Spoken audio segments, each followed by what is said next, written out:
Good morning students.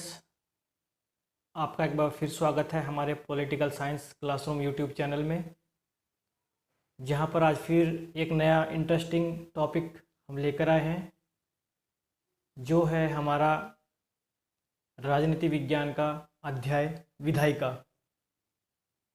और इसके अंतर्गत हम संसद के दोनों सदनों लोकसभा और राज्यसभा की संरचना के बारे में आज जानेंगे। तो ये टॉपिक बहुत ही इम्पोर्टेंट है। आप थोड़ा इसको अगर ध्यान से समझने की कोशिश करेंगे तो ये हमेशा के लिए आपके मेमोरी में ये रहेगा और आप समझ पाएंगे, जो बाद में चलकर भी बाकी कक्षाओं में यह आपको हमेशा हेल्प करेगा, लाभप्रद होगा। तो चलिए स्टार्ट करते हैं। तो हम जानते हैं जो देश की सरकार है उसके 3 अंग होते हैं। 3 अंग कौन से होते हैं? कार्यपालिका, विधानपालिका और न्यायपालिका। जहाँ पर विधायिका को आज हम समझेंगे। और विधायिका केवल एक नाम नहीं है, बल्कि इसको अलग अलग नामों से भी जाना जाता है। जैसे विधायिका को ही हम विधानपालिका कहते हैं,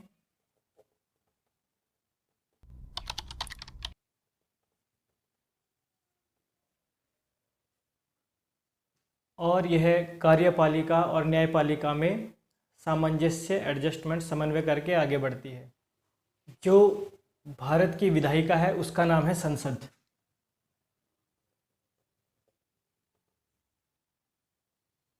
जिसे इंग्लिश में हम कहते हैं पार्लियामेंट।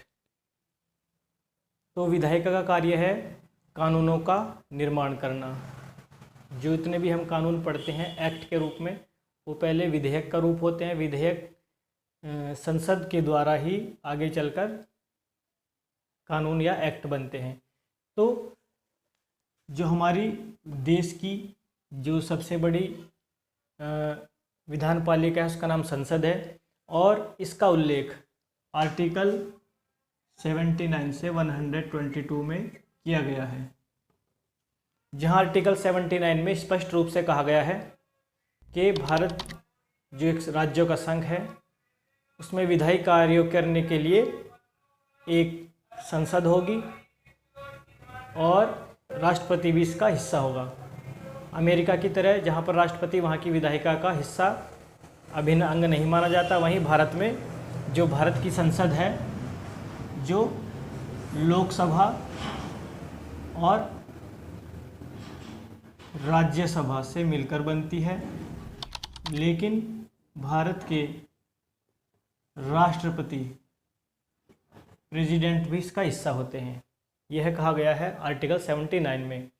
तो मेन जो हम प्रश्न पढ़ेंगे आज हमारी संसद के बारे में पढ़ेंगे, जहां लोकसभा और राज्यसभा को हम एक्सप्लेन करेंगे। तो संसद में 2 सदन हैं, राज्यसभा और लोकसभा। तो पहले हम राज्यसभा की संरचना के बारे में जानेंगे।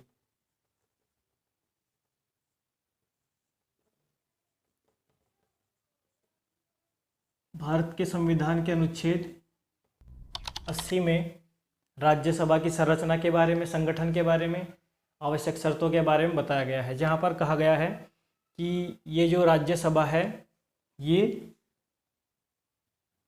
राज्यों का प्रतिनिधि करेगी संसद में। यानी हमारे जो राज्य हैं वर्तमान में, जैसे 28 राज्य हैं, तो उनका प्रतिनिधि करती है ये संसद में। और यह एक स्थायी सदन है। स्थायी सदन इसलिए है क्योंकि यह कभी भी भंग नहीं होती। 1950-51 में जब हमारा चुनाव आयोग बना, चुनाव हुए, तो 52 से जो हमारी राज्यसभा है वह कंटिन्यूअसली कार्य कर रही है, ये कभी भंग नहीं हुई। उसका कारण यह है कि इसके कभी भी सारे सदस्य एक साथ सेवानिवृत्त नहीं होते हैं। इसके अधिकतम जो सदस्य हैं राज्यसभा के, वो हैं 250 हो सकते हैं, लेकिन वर्तमान में जो सदस्य हैं वो 245 हैं, जिसमें से 233 राज्यों द्वारा राज्यों का प्रतिनिधि करते हैं और 12 सदस्यों को राष्ट्रपति द्वारा मनोनीत या नामित किया जाता है। ऐसे 12 सदस्य जो साहित्य कला के क्षेत्र में जिनका अत्यधिक अनुभव हो। 233 जो है हमारे राज्यों से और यूनियन टेरिटरी से, जो हमारे केंद्र शासित प्रदेश हैं, वहाँ से चुने जाते हैं। तो इस प्रकार यहाँ पर वर्तमान में 245 सदस्य हैं, अधिकतम संख्या 250 है। फिर इसकी जो शर्तें हैं का सदस्य बनने के लिए, पहली वह भारत का नागरिक हो,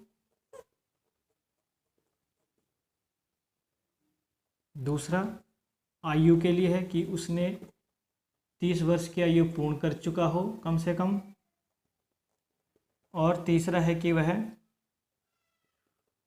भारत के किसी राज्य में मतदाता हो, मतदाता सूची में उसका नाम हो। पहले यह था कि जिस राज्य से उसको नामित चुना जाना है राज्यसभा के लिए, उसको उसी राज्य के लिए मतदाता लिस्ट में होना चाहिए, लेकिन इसको बाद में यह कर दिया गया कि वो भारत के किसी भी राज्य से मतदाता हो सकता है। फिर इसका कार्यकाल है, जैसे हमने बताया ये स्थायी सदन है और यह कभी भंग नहीं होता है। इसके सदस्यों का कार्यकाल होता है 6 वर्ष, और हर 2 वर्ष में इसके 1/3 सदस्य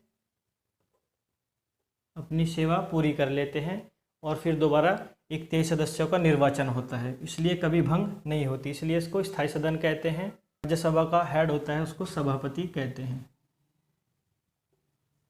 भारत के उपराष्ट्रपति ही इसको हेड करते हैं, सभापति होते हैं इसके। तो यह था राज्यसभा के बारे में। अब हम चलते हैं लोकसभा के लिए।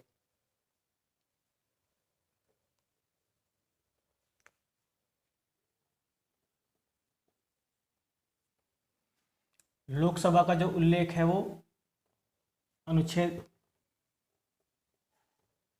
81 में किया गया है, और लोकसभा अस्थायी सदन है जहां पर राज्यसभा के सदस्यों का निर्वाचन अप्रत्यक्ष विधि से होता है, यानी जो हमारे राज्यों के एमएलए हैं, विधानसभाओं के सदस्य हैं, वो उनका चुनाव करते हैं अप्रत्यक्ष रूप से। वहीं लोकसभा का जो चुनाव है वह प्रत्यक्ष विधि से होता है, यानी सीधे जनता लोकसभा के सदस्यों का चुनाव करती है, इसलिए ये जनता का प्रतिनिधि करती है लोकसभा।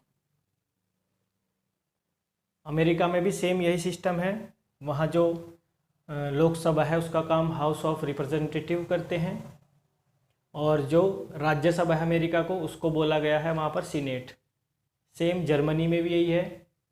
बुंदेशटैग ये है फेडरल असेंबली, और जो बुंदेसरैट है वो जर्मनी की फेडरल काउंसिल है, वहाँ भी 2 सदन हैं। तो आगे बढ़ते हैं इसमें। तो इसके सदस्यों का चुनाव प्रत्यक्ष विधि से होता है लोकसभा के, और राज्यसभा के जो सदस्य हैं उसका चुनाव अप्रत्यक्ष विधि से होता है, इनडायरेक्ट विधि से। इसको जनता चुनती है और उनको हमारे द्वारा चुने हुए प्रतिनिधि ही चुनते हैं। वो स्थायी सदन है और ये अस्थायी सदन है। यहाँ पर जो अधिकतम संख्या है वो हो सकती है 552, जिसमें से 550 चुनाव द्वारा होते हैं और 2 को राष्ट्रपति नामित कर सकता है। जैसे राज्यसभा में 12 सदस्यों को नामित कर सकता है, ऐसे लोकसभा में 2। लेकिन 2020 से यह जो आरक्षित पद थे ये थे आंग्ल भारतीय समुदाय से, एंग्लो इंडियन समुदाय से होते थे। ये एंग्लो इंडियन कौन होते थे? जो यूरोप या जो ब्रिटेन के लोग यहाँ पर ही बस चुके थे, जिनकी पीढ़ी पहले यूरोप में रही लेकिन वो व्यवसाय के चलते यहाँ पर बस चुके थे। ये 1952 से 2020 तक 2 सदस्य राष्ट्रपति द्वारा चुने जाते थे, लेकिन 2020 से केंद्र सरकार ने ये व्यवस्था ख़त्म कर दी है, इस आरक्षण को ख़त्म कर दिया गया है। अब ये जो 552 सदस्य हैं ये अधिकतम हो सकते हैं। वर्तमान में 545 सदस्य जो 1971 की जनगणना के आधार पर चल रहे हैं 545, इसमें 43 राज्य का चुनाव होता है राज्यों द्वारा, और जो यूनियन टेरिटरी हैं, केंद्र शासित प्रदेश हैं, और टोटल 545 हैं सदस्य इसके।